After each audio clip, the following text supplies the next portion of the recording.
नहीं नहीं नहीं। Okay, my dear student of class 7, how are you? I hope you all will be fine. Now, today we are going to discussion about the new topic. This is the respiration in organism.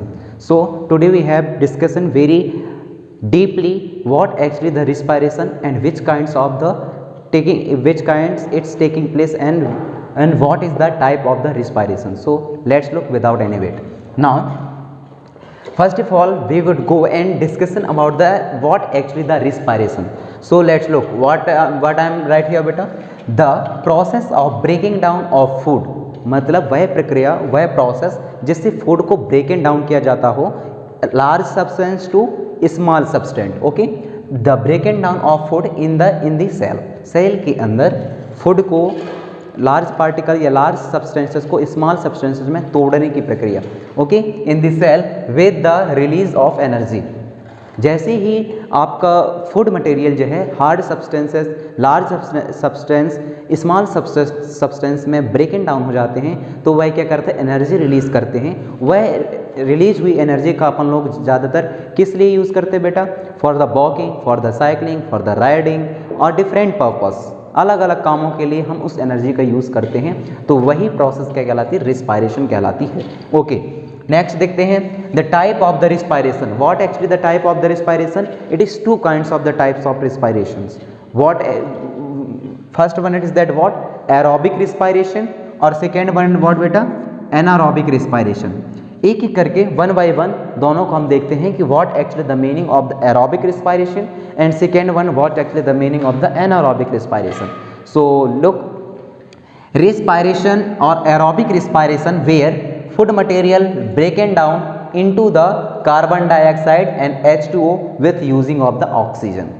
यानी कि यदि हम बात करें aerobic respiration की तो aerobic respiration पे जो आपका फूड मटेरियल है, देखिए हमने देखा है कि फूड मटेरियल को ब्रेकिंग डाउन होने के बाद जो हमें एनर्जी मिलती है उसका यूज़ हम अलग अलग पर्पस के लिए करते हैं. तो वही ब्रेकिंग डाउन की प्रक्रिया दो तरीके से हो सकती है. वह मेथड टू टाइम से कंप्लीट हो सकता है. फर्स्ट ऐसा हो सकता है जिसमें अपन लोग ऑक्सीजन का यूज करें और दूसरा मेथड ऐसा हो सकता है जिसमें अपन लोग विदाउट ऑक्सीजन हम इस फिनोमेना को कंप्लीट करें.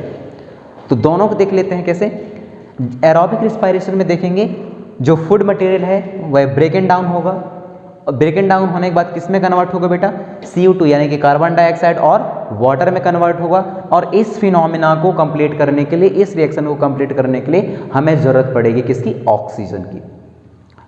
I hope you understood what with the help of oxygen the food material it is the breaking down into the small substance like carbon dioxide and water. This process is known as aerobic respiration. यही process को क्या बोलते हैं? Aerobic respiration बोलते हैं. Next देखते हैं anaerobic respiration. What is the meaning of the anaerobic respiration? यहाँ भी वही मेथड है, बस एक चीज़ का हमें ख्याल रखना है दिमाग पे. फर्स्ट वाले में एरोबिक रिस्पायरेशन पे ऑक्सीजन का यूज़ होना है. सेकेंड वाले में जो कि एनारोबिक है इसमें ऑक्सीजन का यूज़ नहीं होना है. कैसे? Food material when food material is broken down into small particles like the alcohol, carbon dioxide and energy.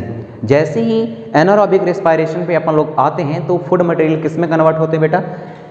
Alcohol बनेंगे, कार्बन डाइऑक्साइड रिलीज होगा और एनर्जी रिलीज होगी विदाउट यूजिंग ऑफ ऑक्सीजन. इसमें ऑक्सीजन के बिल्कुल भी यूज़ नहीं होना है. तो इस तरीके के जो मेथड है, इस तरीके के जो प्रोसेस है वह क्या कही जाती है? एनारोबिक रिस्पायरेशन के अंदर आती है. ओके, सेकेंड इसमें थिंग हमें देखना था वह था कि जब हम ड्यूरिंग हाई एक्सरसाइज कर लेते हैं, साइकिलिंग ज़्यादा हो जाती है, राइडिंग ज़्यादा हो जाती है, ज़्यादा लंबे वक्त तक रन करने लगते हैं किसी स्ट्रेट रोड पर, तो आप अक्सर देखे होंगे हमें पेन होने लगती हैं, मसल्स पेन फील करने लगता है. तो उसी को हम देखेंगे कि why we feel pain during the heavy exercise और high exercise. So what actually the meaning of, let's look.